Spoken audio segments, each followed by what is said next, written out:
You know, when we think about safeguarding, our minds often jump to these really dramatic, obvious crises.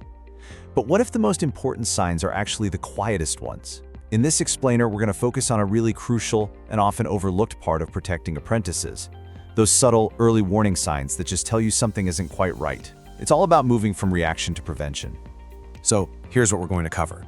We'll start by looking past the obvious red flags to get to the reality of safeguarding.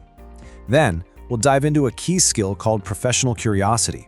After that, we'll break down the specific early signs to watch for, understand the unique pressures apprentices are under, learn how to act in a gentle and effective way, and finally, really get why just noticing is the most powerful thing you can do.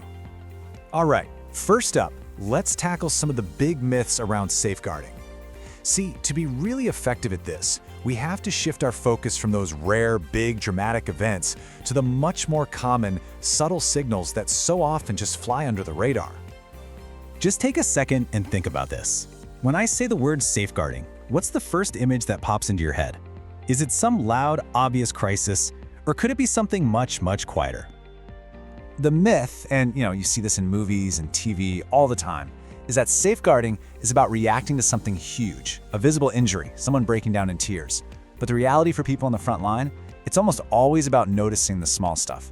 It's the quiet little hesitations, the awkward joke that feels kind of off, or just subtle changes in someone's personality over time. Those are the real breadcrumbs. So if the signs are so subtle, how do we actually get better at seeing them? Well, the answer is all about developing a specific mindset. It's a skill that shifts us from just reacting to problems to being truly proactive. And that skill is called professional curiosity. I love the language here because this isn't about being some nosy investigator. It's a gentle but persistent interest. It's that little voice in your head that says, that seems a little bit off, and it gives you permission to pay closer attention instead of just shrugging and brushing it aside. And this is just so crucial. So many of us, right, we worry about overreacting or getting it wrong. We doubt our own instincts. But in safeguarding, your gut feeling is one of your most valuable tools. Trusting that feeling doesn't mean you jump to conclusions. It just means you don't ignore the signal. It's permission to look a little closer. Okay, so we've got the mindset down. Now let's get practical. What are these breadcrumbs that we should actually be looking for? Well, we can break them down into a few key categories. The first, and honestly often the earliest clues, come from changes in an apprentice's usual patterns and actions. These are the kinds of things you can see day in and day out. Think about the apprentice who was always on the ball, but now their work is all over the place. Or the one who was always on time and now has these really flimsy excuses for being late.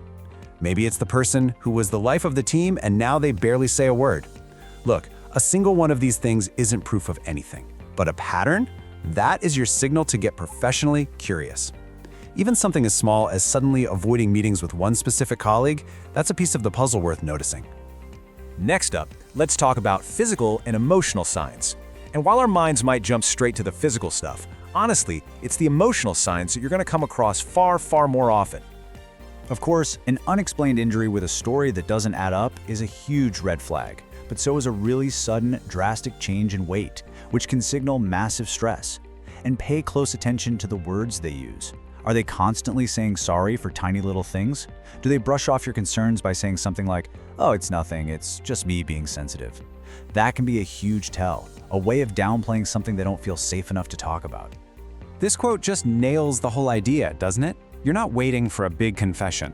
You are a pattern spotter. Your job is to notice these little individual fragments, the late arrival, that self-critical comment, the withdrawn behavior, and start connecting the dots over time. Now, this is all especially important when we remember the unique world of an apprenticeship.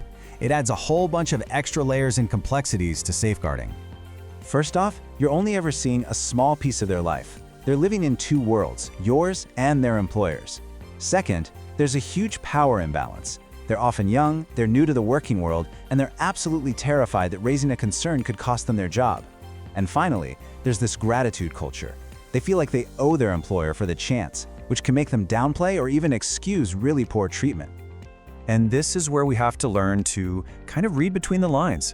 When an apprentice says, "Oh, it's just a bit of banter," our professional curiosity should be asking, what if that actually means I feel disrespected here? When they say a manager is just strict, Could that be code for, I feel really intimidated by them? Okay, so you've noticed something, your professional curiosity is buzzing. What do you do next? The absolute key is to act, but to act gently and to follow a really clear, safe process.